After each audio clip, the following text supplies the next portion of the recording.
Okay, hi, my name's Claire, and about 5 years ago I was in the same position as some of the first years, in that I was doing a Bachelor of Science in Ecochemistry. So in my undergraduate years I avoided biology like the plague.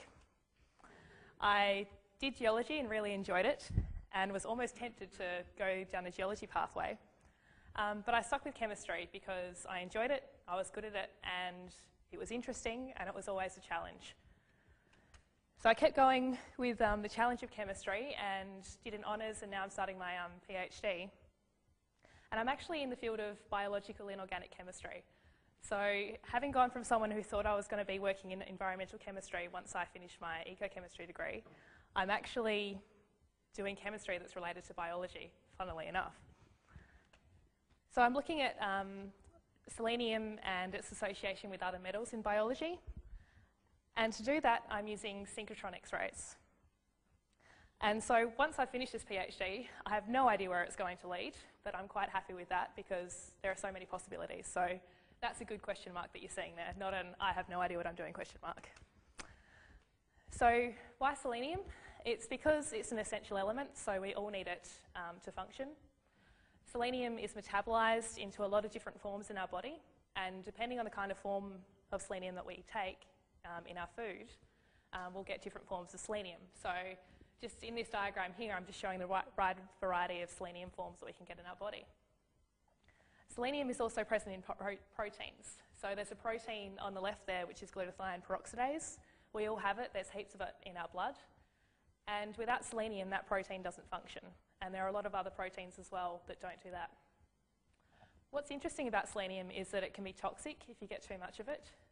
But if we take more than we normally need to get these proteins working, there's some evidence that we can help prevent diseases like cancer, neurodegenerative diseases, as well as heart diseases. So what we're interested in is how does the form of selenium, so the atoms that selenium is bound to, relate to the toxicity of selenium and to the health benefits of selenium. So to do this, using sort of physical chemistry kind of approach, where I use this quite large facility called a synchrotron. So what happens, with the blue line, I'm showing basically electrons being accelerated to almost the speed of light. And when electrons are travelling in a circle at almost the speed of light, they give off energy at a tangent to that circle. And I use the X-rays, or the X-ray energy that these give off, and they're really high energy X-rays. And I use two different techniques. There's the one that gives me ideas about the form of selenium.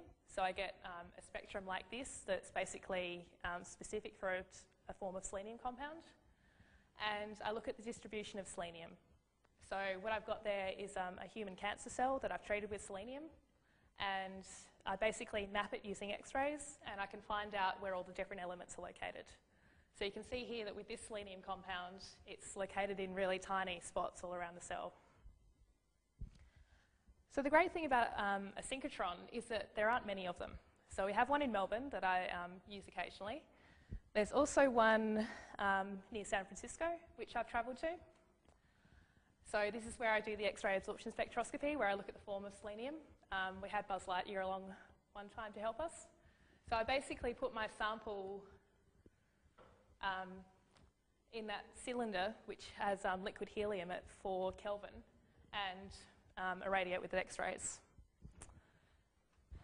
and get this kind of spectrum.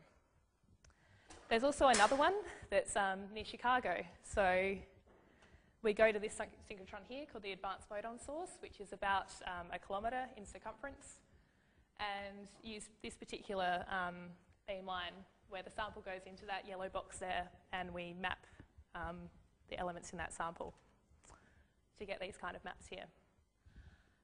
So my ecochemistry degree has taken me in a completely different direction than I could have imagined 5 or so years ago.